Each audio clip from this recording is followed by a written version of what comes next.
على ياسين حبيب الله صلاة الله سلام الله على طه رسول الله صلاة الله سلام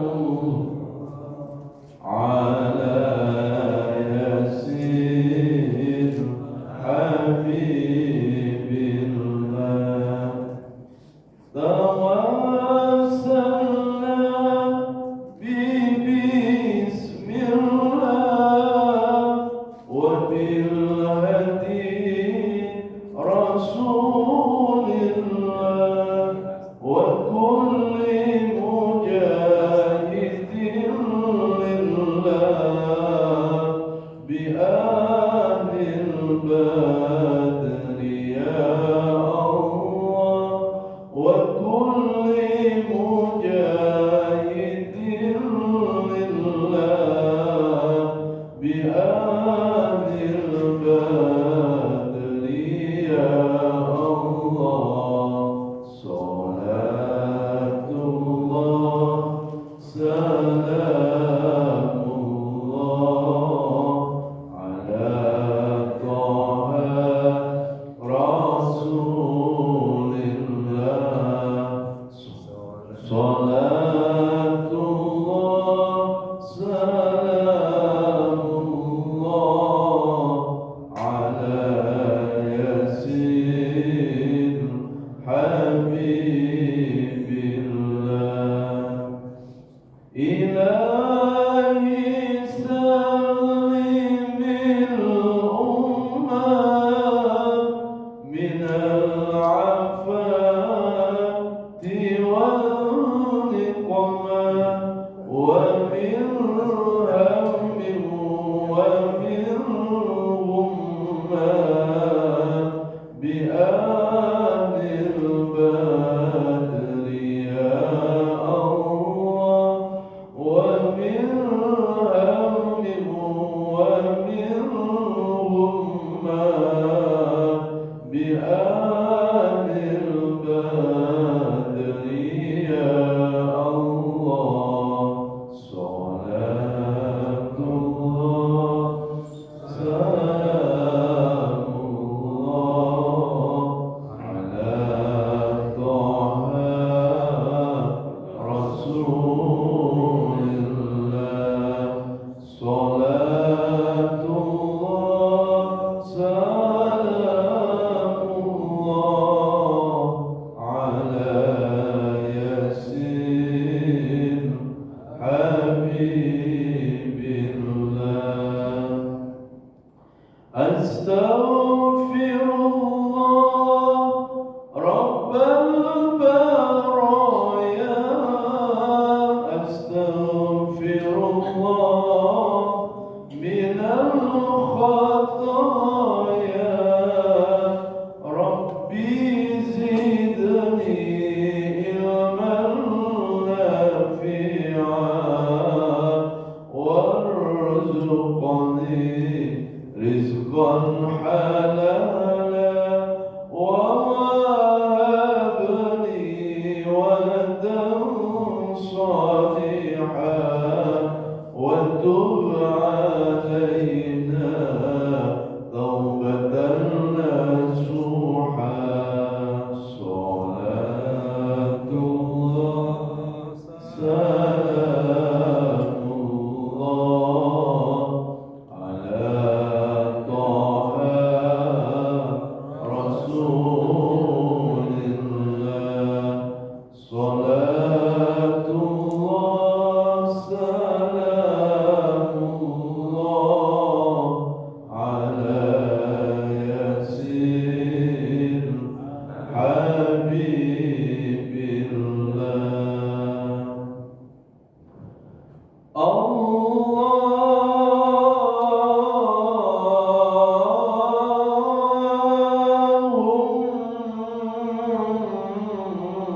اللهم صل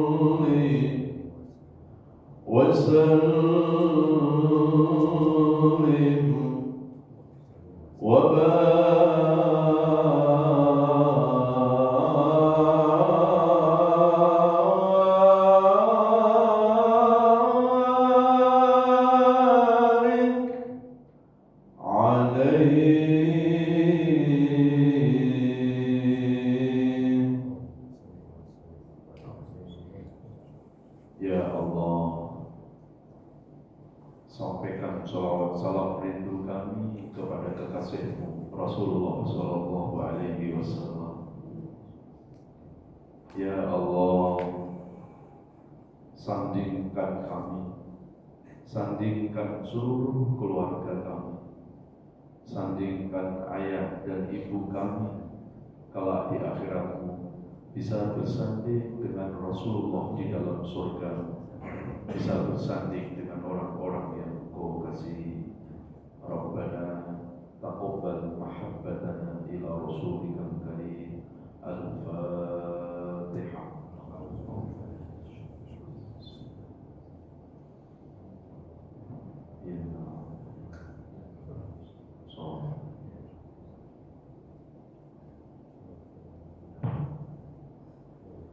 Assalamualaikum warahmatullahi wabarakatuh. Alhamdulillahirabbil alamin. Allahumma shalli ala nabiyyina Muhammadin wa ala alihi wa ashabihi ajma'in. Rabbi zidna ilma wa alhiqna bis-shalihin. Amin ya rabbal alamin. Bapak Ibu jamaah sekalian yang dirahmati Allah, alhamdulillah kita bersyukur kepada Allah karena berkat izin dan irodahnya kita masih diberikan nikmat sehat, nikmat panjang umur oleh Allah Subhanahu wa Ta'ala. Mudah-mudahan nikmat sehat dan panjang umur ini bisa kita manfaatkan untuk memperbaiki diri kita, memperbanyak ibadah, mendekatkan diri kepada Allah Subhanahu wa Ta'ala. Amin ya Allah ya Rabbal alamin. Salawat beserta salam sama-sama kita sampaikan kepada panutan abadi kita Rasulullah Muhammad Sallallahu Alaihi Wasallam. Mudah-mudahan kita semua termasuk umat yang mencintai Nabi, dan mudah-mudahan Nabi mencintai kita. Amin ya rabbal alamin.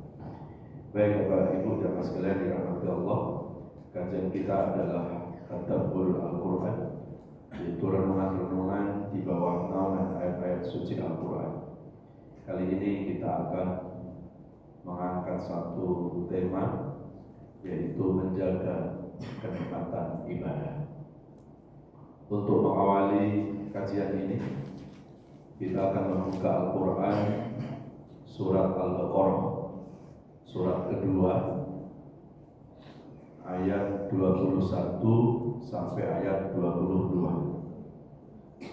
Surat Al-Baqarah ayat 21 sampai 22. A'udzu billahi minasy syaithanir rajim. Bismillahirrahmanirrahim.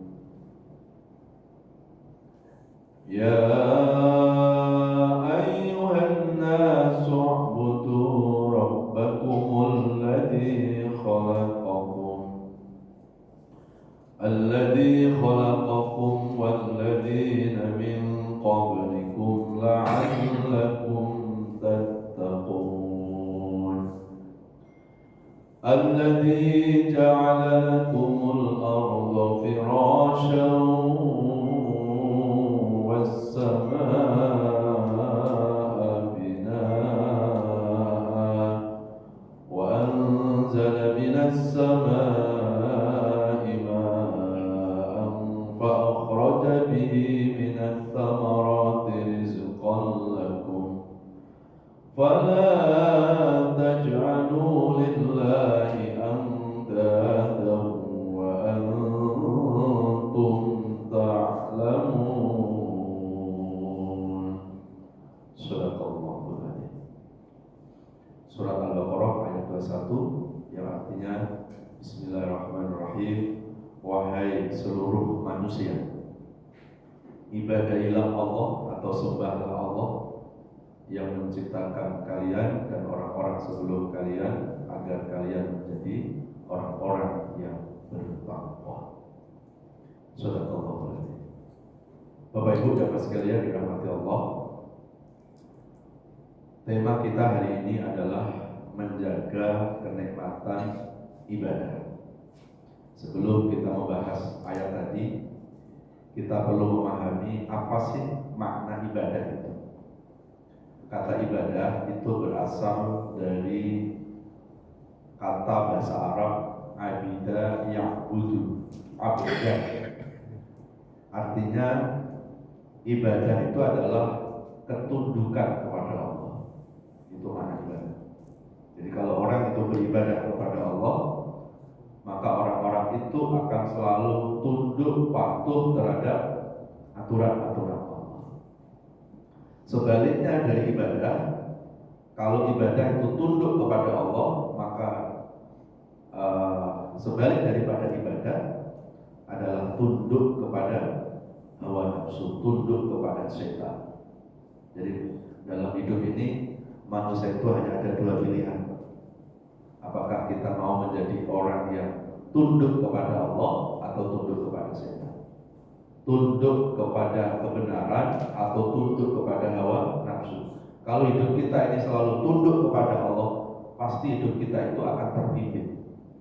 Karena apa yang diperintahkan oleh Allah itu pasti untuk kebaikan manusia.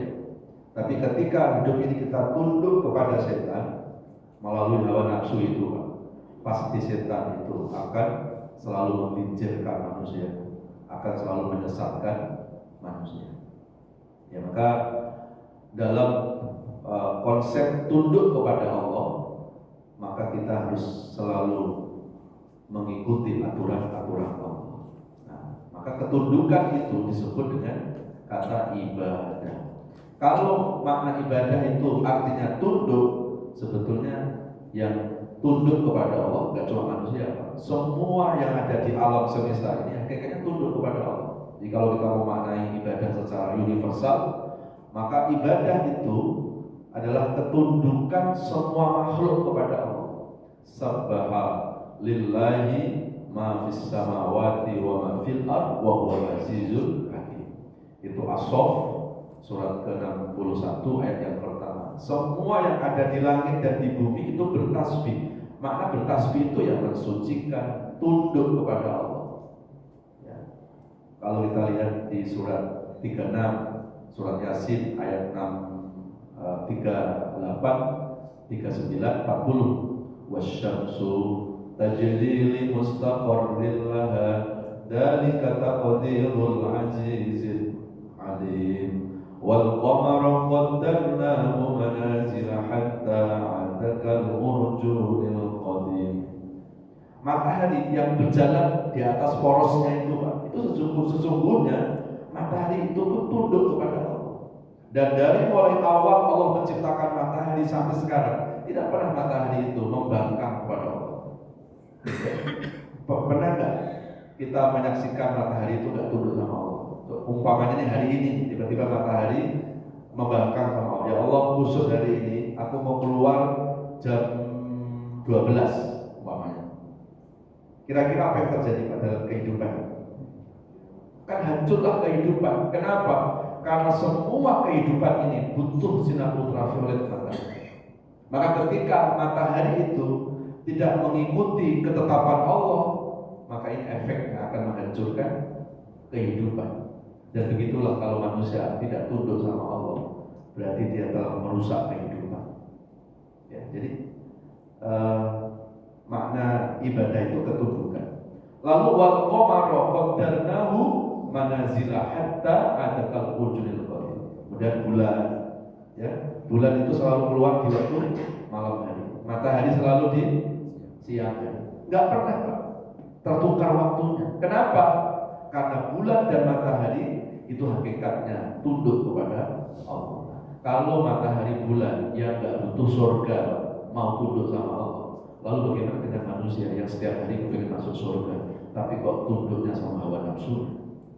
Ya, maka sesungguhnya dalam Al-Quran itu Allah mengajak manusia supaya manusia itu belajar dengan ketundukan Allah. supaya kita belajar dengan kepatuhan alam itu kepada Allah Subhanahu wa taala. Ya. Oke, kita kembali ke Al-Baqarah 21. Ya ayyuhan nas, wahai manusia. Nah, ini panggilan Allah yang bersifat universal.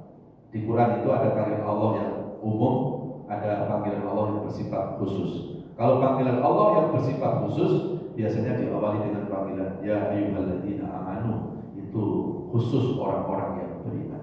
Nah, di surat Al-Baqarah 21 ini panggilan Allah bersifat umum. Maka panggilannya ya ayyuhan nas, wahai seluruh manusia. Maka semua yang namanya manusia itu terpanggil oleh Allah Subhanahu wa taala. Dan biasanya kalau Allah itu memanggil, Pak, mesti ada pesan yang mau disampaikan. Baik itu panggilan khusus atau panggilan umum. Apa pesan yang Allah mau sampaikan kepada manusia di ayat tadi? Ini pesannya, budu rabbakum, agar manusia itu semuanya mau beribadah kepada Allah, agar manusia itu mau tunduk kepada Allah, tidak tunduk kepada hawa nafsu. Karena kalau manusia itu hidupnya tunduk kepada Allah, dijamin oleh Allah, Pak, orang itu akan mendapatkan ketenangan hidup. Itu surat Al-Baqarah ayat 112 ya. Al-Baqarah surat kedua ayat 112. A'udzu billahi minasyaitonir rajim. Bismillahirrahmanirrahim. Bala man aslama wajhahu lillahi wa huwa muhsin falahu ajruhu inda rabbih wala khaufun 'alaihim wala hum yahzanun. Sadaqallahu Al-Baqarah 112. Barang siapa yang hidupnya selalu apa? Tunduk, berserah. Ya, jadi dalam Al-Qur'an bahasa tunduk berserah itu kadang Allah menggunakan kata ibadah, kadang Allah menggunakan kata aslama. Aslama itu berakar dari bahasa Islam. Atau Islam itu berakar dari bahasa aslama. Aslama itu artinya apa? Tunduk. Maka kalau kita mengaku sebagai seorang muslim, sifat pertama yang harus dilakukan seorang muslim adalah tunduk patuh terhadap aturan Allah.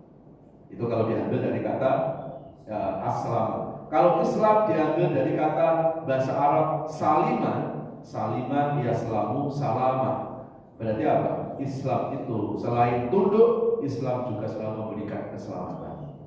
Maka kalau orang itu mengaku sebagai muslim, ya dia harus menjadi juru keselamatan, juru kedamaian. Jadi tidak pas kalau ada orang mengaku Islam tapi sebenarnya malah melakukan tindakan-tindakan kekerasan. Ya, nah, itu tidak sesuai dengan pesan Islam. Ya.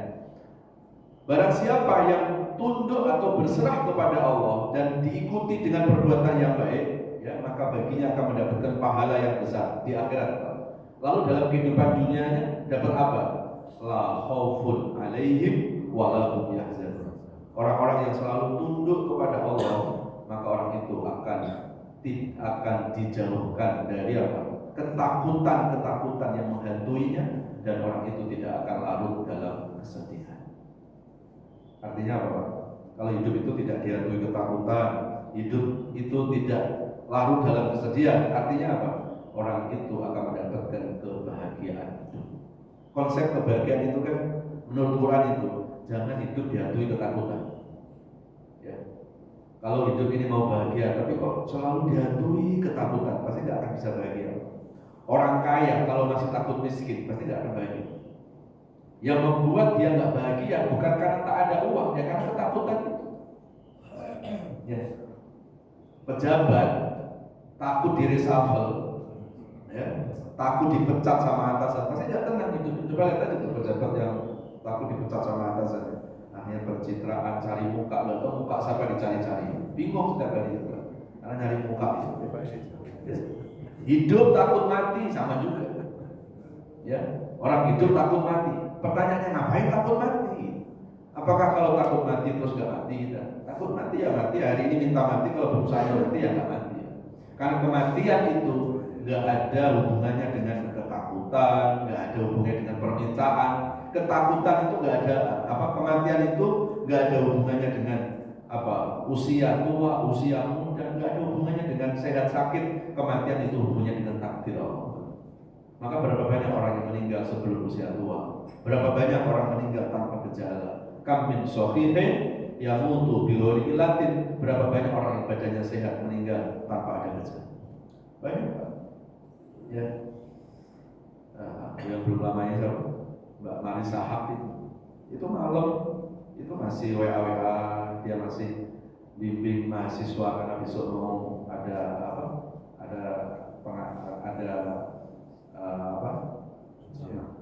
ngajar di kampus yang sering datangi itu. Ternyata malam itu malam yang terakhir buat dia. Ya begitulah kematian. Kematian itu datangnya selalu misteri. Ya. Maka kenapa Rasulullah mengingatkan bahwa ingat mati itu gak usah nunggu usia tua, ingat mati gak usah nunggu usia tua, gak usah nunggu saat sakit-sakitan, ingat mati kapan saja, karena kematian juga bisa datang dengan tiba-tiba. Udah banyak peristiwa-peristiwa di sekitar kita. Ya. Maka buat orang-orang yang sudah mengenal Allah, kalau dalam bahasa tasawuf itu orang-orang sudah ma'rifah, yang sudah al-arif billah, yang hatinya sudah mengenal Allah, kematian itu bukan untuk ditakuti, tapi kematian itu dipersiapkan dan dirindukan. Dipersiapkan dengan bekal, dirindukan ya karena kematian itu adalah awal kita berjumpa dengan kekasih abadi kita Allah Subhanahu wa ta'ala. So ketemu kekasih takut. Ya. Kita setiap hari selalu minta masuk surga ya. Ya Allah masukin surga, ya Allah masukin surga. Rabbana atina fid dunya. Kita baca setiap habis sholat itu, mau masuk surga, mau mati, enggak. Kapan masuk surganya kalau nggak mati? Ya. Kita pelan-pelan Pak, merubah mindset, ya, merubah mindset. Baik. Yang kedua, kalau orang mau hidup bahagia tadi, selain ibadah, kedua apa tadi Pak? Warnai hidup dengan banyak berbuat kebaikan. Ketiga, jangan dihantui ketakutan. Lalu keempat apa? Walahum yahzanun. Jangan hidup ini larut dalam kesedihan. 4 itu konsep Quran. Al-Baqarah 112. Jangan hidup ini larut dalam kesedihan. Sedih boleh, ya sedih boleh Pak. Tapi tenggelam dalam kesedihan itu menyiksa. Sedih sewajarnya saja. Ya, sedih sewajarnya. Jangan sampai tenggelam dalam kesedihan. Rasulullah saja Pak pernah bersedih. Ya, sampai ada sejarah dalam kehidupan Rasul itu disebut dengan Yaumul Hazan. Ya, hari-hari bersedih. Ya, kapan Rasul bersedih Pak? Ya, kapan Rasulullah bersedih? Atau kalau kita kapan bersedih kita? Tanggal 2 gitu ya. Rasulullah bersedih itu ketika ditinggal wafat oleh Ibunda Khadijah. Itu bahkan disebutkan dalam hadis fabakan nabiyyu bakaan syadidah. Nabi itu menangis dengan bakaan syadid. Saat itu artinya apa? Tangisan yang sangat dahsyat, tangisan yang sangat. Rasulullah tuh biasa Pak, menangis, bersedih itu biasa. Apalagi kalau lihat umatnya susah. Rasulullah nggak bisa lihat umatnya susah. Rasulullah selalu menangis kalau lihat umatnya menderita. Bahkan suatu saat Rasulullah pernah minta sama Allah, ya Allah kalau kau turunkan kesusahan kepada umatku, turunkan ke aku saya yang seperti umatku jangan mendapatkan kesusahan. Itulah akhlak Rasulullah SAW. Ya, jadi biasa Rasulullah itu menangis, bersedih, tapi Rasul tidak pernah tenggelam dalam kesedihan. Ketika istrinya Ibunda Khadijah wafat, Nabi menangis. Ya, ketika ditanya oleh sahabat lima bakaita bahkan syadidah, ya Rasulullah, apa yang membuat kau menangis dengan tangis histeris? Ya, kan Rasulullah pernah melarang menangis jenazah. Kenapa kok justru Rasulullah ditinggal meninggal istrinya kok menangis dengan tangisan yang sangat hebat itu? Maka Rasulullah menjawab, aku menangisi istriku setelah wafat bukan karena aku tidak ridho, bukan aku tidak ikhlas, tapi aku menangisi istriku karena aku ingat kebaikannya yang aku belum mampu membalasnya. Ya, ini kan tangisannya beda. Tangisan yang nggak boleh itu tangisan meratap. Istri tinggal sama suami meratapi. Kenapa sih mas kamu meninggal duluan? Gitu ya. Sedangkan kita sudah sudah sepakat kita kan cinta sehidup semati, bohong. Itu kan mau mati ya nggak mau. Ya. Jadi ya. Jamaah sekalian yang dirahmati Allah Subhanahu wa taala. Jadi ada 4 ya konsep hidup bahagia itu. Pertama ibadah, terus kedua apa tadi? Mewarnai hidup, banyak berbuat kebaikan. Kalau kita nggak bisa berbuat baik, paling nggak jangan nyusahin orang, gitu lah. Ya. Kemudian yang ketiga, jangan dihantui ketakutan. Yang ngapain hidup harus takut? Hidup kita sudah diatur oleh Allah. Kita ini tinggal menjalani saja. Kita ini nggak bisa mengatur Tuhan. Kita ini nggak bisa memaksa Allah untuk mengikuti kemauan kita. Hidup ini tuh bergerak mengikuti kemauan Allah. Dan kemauan Allah tidak mungkin lebih jelek dari kemauan manusia. Pasti kemauan Allah itu lebih baik. Ya, wa asa an takrahu syai'an wa huwa khairul lakum wa asa tuhibbu syai'an wa huwa syarrul lakum wallahu ya'lamu wa antum la ta'lamun. Itu Al-Baqarah ayat 216. Boleh jadi yang kita benci itu disukai Allah. Boleh jadi yang kita sukai malah itu yang tidak baik menurut Allah. Hidup ini kadang berbalik dengan pikiran dan logika kita. Maka dalam memahami hidup ini, Pak, nggak bisa kita hadapi dengan intelektual kita, tapi kita juga perlu menghadapi hidup dengan kecerdasan spiritual kita. Kalau hidup ini, Pak, kita hadapi dengan akal, dengan pikiran, lelah kita, Pak, lelah, lama-lama stroke kita. Ya, jadi jangan semua masalah itu larinya ke sini semuanya. Ya adalah yang kita hadapi dengan akal. Kalau mampu, tapi kalau akal kita merasa sudah tidak mampu, ya jangan diperkosa akal kita. Ya, maka hadapi hidup ini dengan spiritual kita, dengan keimanan kita.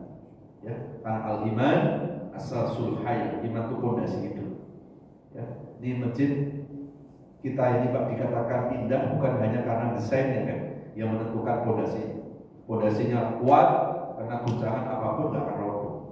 Karena pondasi itu akan menentukan pondasi hidup kita, bukan pada fisik kita, bukan pada akal kita.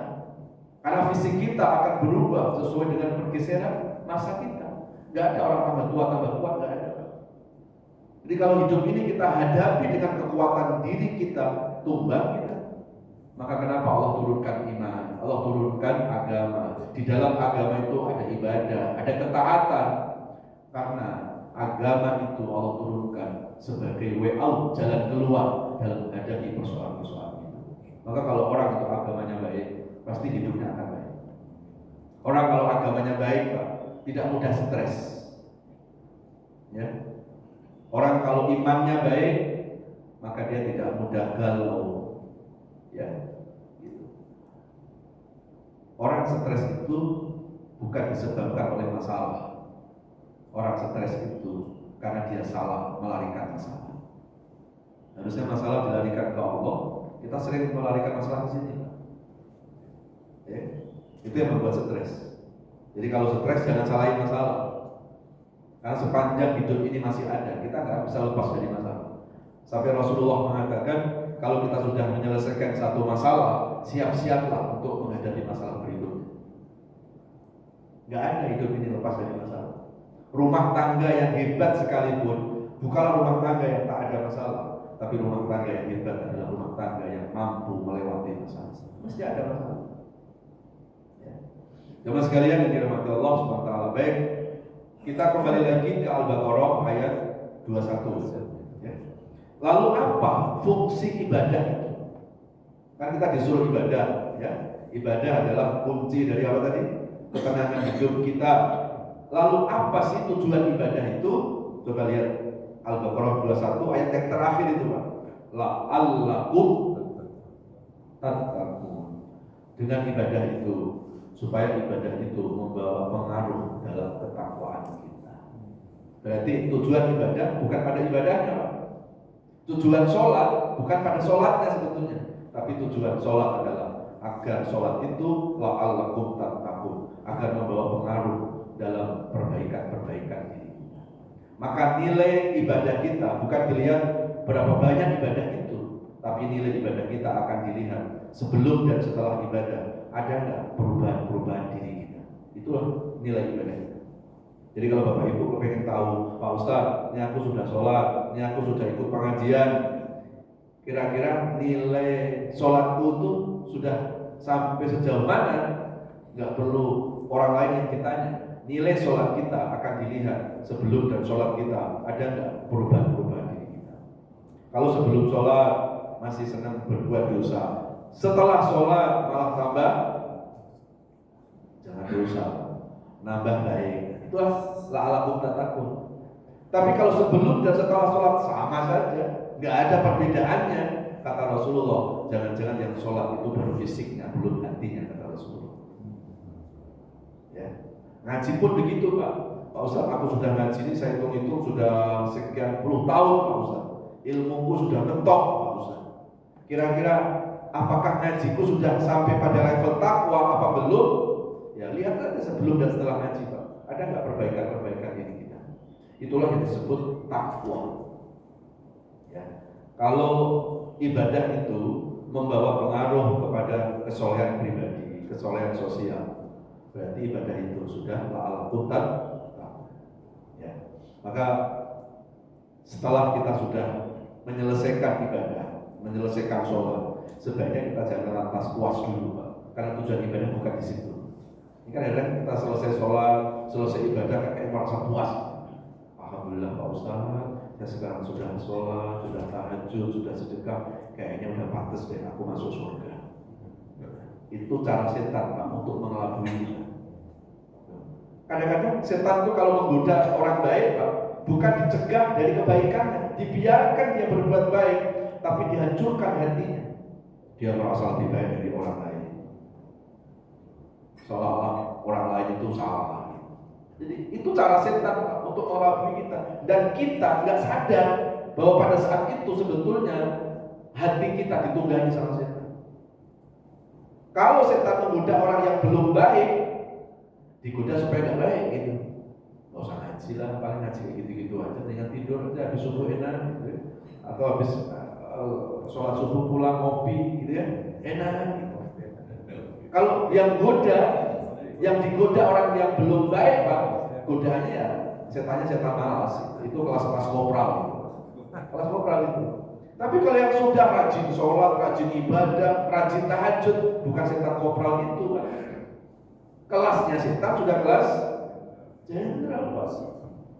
Ya, yang tahajud dibiarkan tahajud, yang sudah ngaji dibiarkan ngaji.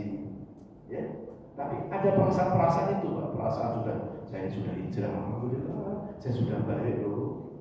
Jadi kalau ada perasaan-perasaan kita merasa lebih baik dari orang lain, cepat-cepat beristighfar. Cepat-cepat beristighfar. Itu cara setan untuk mengelabui kita. Ya, di surat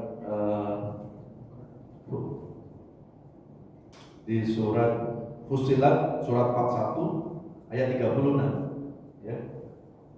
Wa imma yanzaghannaka asy-syaitanu nazghun fasta'idz billah innahu huwas-sami'ul 'alim. Itu di Fussilat surat 36. Ketika setan lagi mengganggumu, maka cepat-cepat berlindunglah kepada Allah. Cepat-cepat kita minta apa? Minta pertolongan Allah. Jadi takut setan bukan menjauhi setan Pak, tapi deketin yang membuat setan. Gitu. Ya, takut sama anjing galak, jangan lari, dikejar kita. Karena anjing itu punya naluri. Kenapa tiba-tiba orang ini lari? Ya, jangan-jangan dia salah nih. Anjing begitu, dikejar kita. Kalau kita dikejar sama anjing galak, jangan lari, cari tuannya. Cari yang punya. Yang punya bilang, apa itu? Herli. Herli itu buku nyanyiannya itu. Yang punya bilang, Herli, diam kamu. Diam ya. Nah, setan pun ada yang punya. Ketika diganggu setan, deketin yang punya Allah. Itu konsep. Jangan setan dilawan pakai kekuatan kita. Dulu ada buah hantu, ya. Apa pemburu hantu, masukin setan di botol. Setan langsung di botol. Ya. Dan dulu sempat viral itu di acara televisi loh, dan luar biasa. Padahal itu menyesatkan. Tidak begitu cara menghalau setan, cara menghindari godaan setan. Dikembalikan kepada yang membuat setan. Ya, Yang membuat setan itu Allah, masa Allah lebih bisa mengendalikan. Maka salah satu cara agar hidup ini tidak dikuasai oleh setan, ya kita dekatkan diri kepada Allah Subhanahu wa Ta'ala. Ya. Karena setan itu memang sudah ditakdirkan oleh Allah, Pak. Diciptakan oleh Allah itu memang untuk menggoda manusia. Maka dari dulu setan itu selalu istiqomah. Makanya kalau kita mau belajar istiqomah belajar istiqomahnya aja, tapi ya, istiqomah konsisten kan dari dulu sampai sekarang. Setan itu Pak istiqomah menggoda manusia, nggak berubah itu. Ya, kan belum pernah kan dengar berita setan mau pensiun dini kan? Belum pernah. Ya, tapi dengar sih katanya setan itu ada yang sudah mau putus asa, ada yang mau pensiun dini. Jadi ketika ditanya kenapa kamu mau pensiun dini, aku sekarang takut sama manusia. Ya, karena manusia sudah melebihi daripada aku. Jadi aku bukan goda manusia, aku khawatir kalau tergoda dengan manusia. Sekarang kan luar biasa, manusia yang korupsi, manusia yang zina, aku yang disalah-salahin, padahal menikmati dia. Dalam mau pensiun ini, ntar kalau kita ketemu sekarang kita cek bener nggak? Ya. Jadi itulah salah satu cara agar kita itu terhalau dari gangguan-gangguan setan. Ibadah, dekatkan diri kepada Allah Subhanahu wa Ta'ala. Lalu ayat lanjutannya kembali ke Al-Baqarah tadi 21, sekarang 22. Alladzi ja'ala lakumul arda firasyan was-samaa'a binaa'a wa anzala minas samaa'i maa'an fa akhraja bihi minats thamarati rizqan lakum fala taj'alu lillahi andada antum ta'lamun. Shadaqallahul adzim. Lalu apa tujuan kita mengibadahi Allah? Siapa Allah itu, Pak? Di sini dijelaskan alladzi ja'ala lakumul arda firasyan. Ya Allah yang menciptakan bumi sebagai hamparan, langit sebagai atap perlindungan. Wa anzala minas samaa'i ma'an. Allah turunkan air dari langit, kemudian akan menghidupkan kehidupan. Tumbuhlah yang namanya buah-buahan. Itu semuanya rizqal lakum, akan mensejahterakan manusia.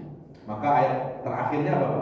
Fala taj'alu lillahi andada wa antum ta'lamun. Maka jangan pernah kita itu bermusuhan ya, atau kita mensekutukan Allah. Jangan sampai kita membangkang kepada Allah Subhanahu wa Ta'ala.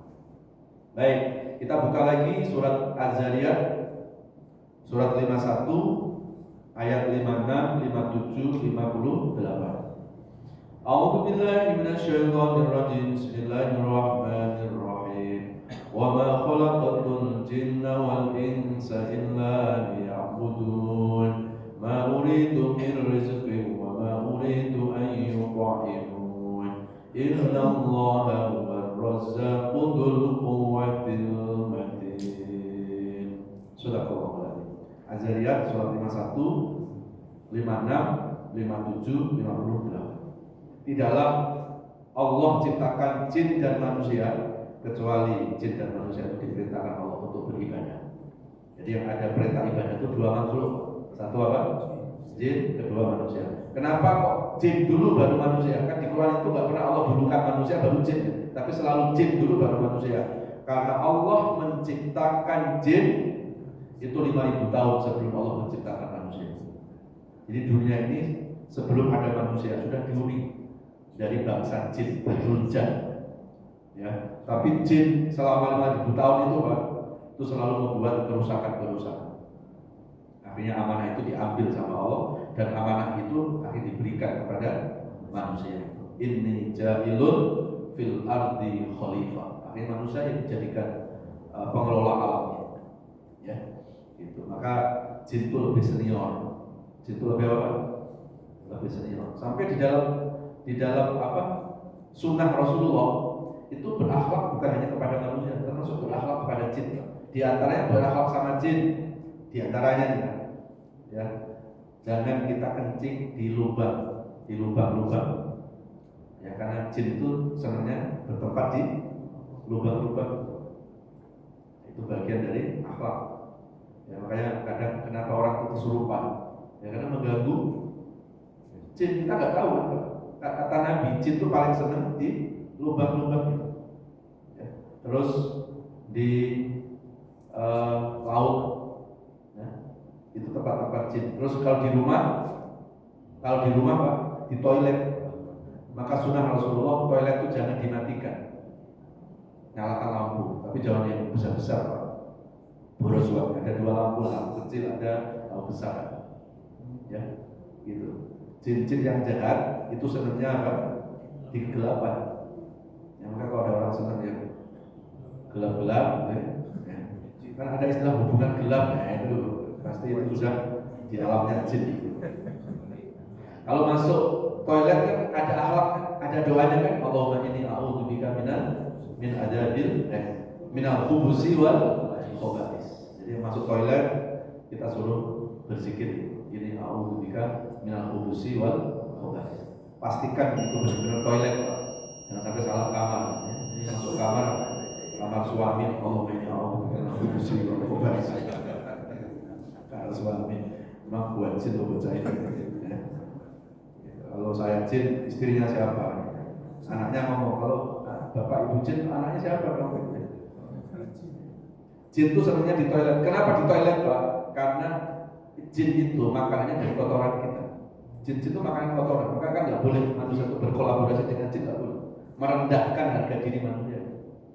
Ya, jin itu makanannya kotoran manusia, bukan kotoran fisiknya Pak. Jangan sampai salah. Ya, nggak tak siram kok masih utuh Pak Ustaz.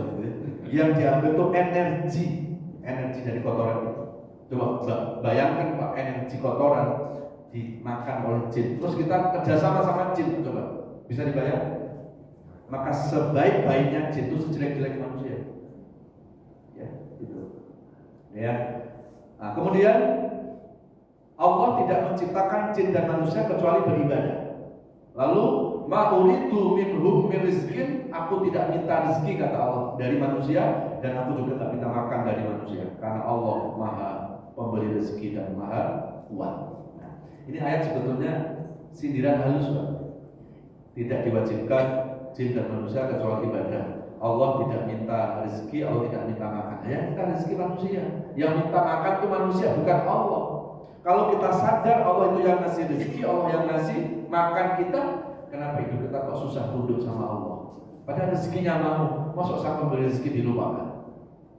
Maka kenapa dalam hidup ini Pak, ada orang yang sudah mendapat rezeki, tapi kok dia tidak mendapatkan keberkahan? Karena apa? Karena rezekinya didapat, dia lupakan sang pemberi rezeki itu. Akhirnya rezekinya ada, rezekinya banyak, tapi dicabut keberkahan. Ya. Maka berapa banyak orang-orang yang harusnya dia sudah mendapatkan kebahagiaan hidup, tapi kok nggak bahagia?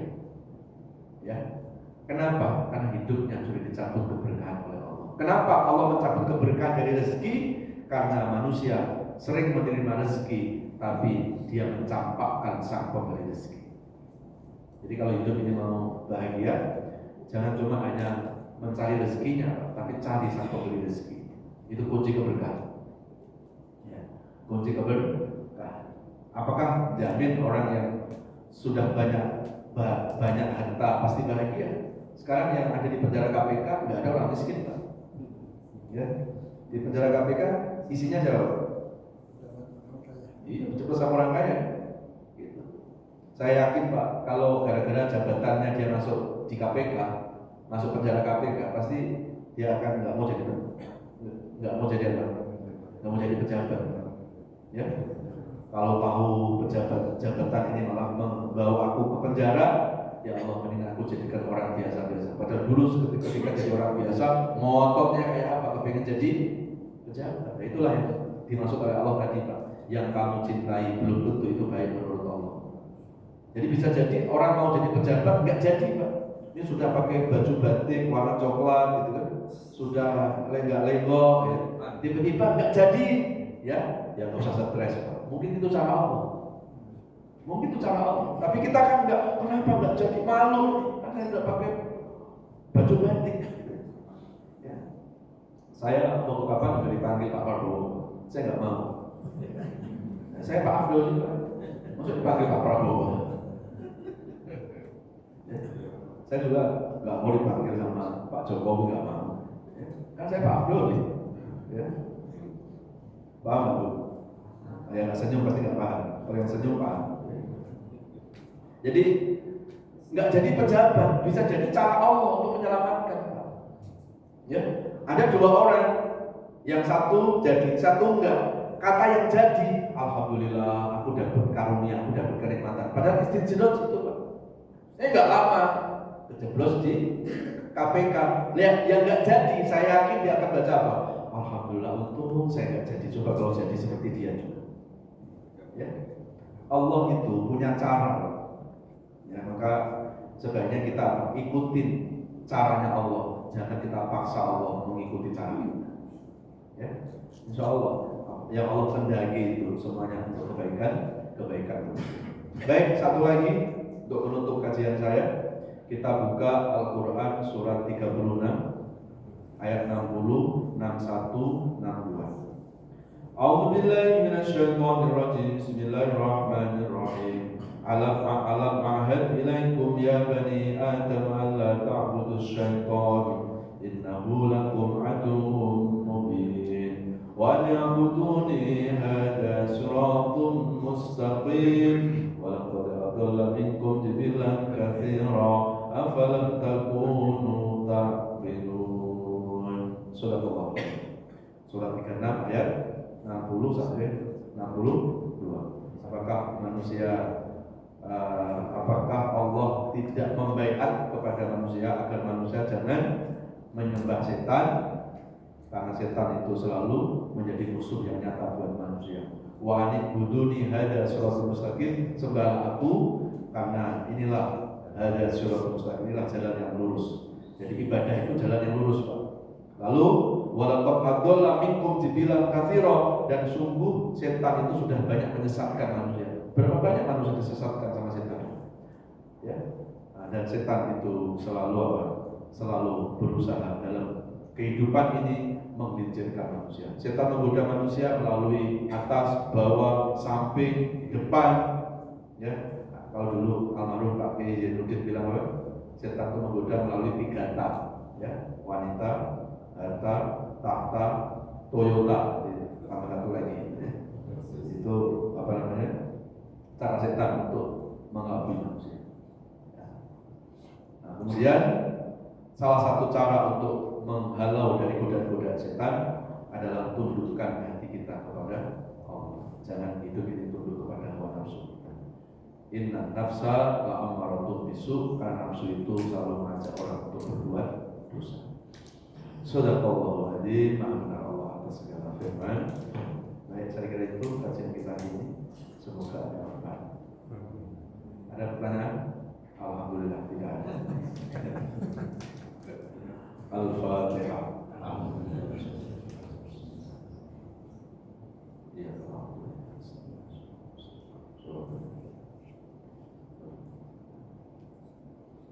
A'udzubillahi minasyaitonir rajim. Bismillahirrahmanirrahim. Alhamdulillahirabbil alamin. Allahumma shalli ala Muhammad wa ala alihi wa sahbihi wa barik wa sallim ajmain.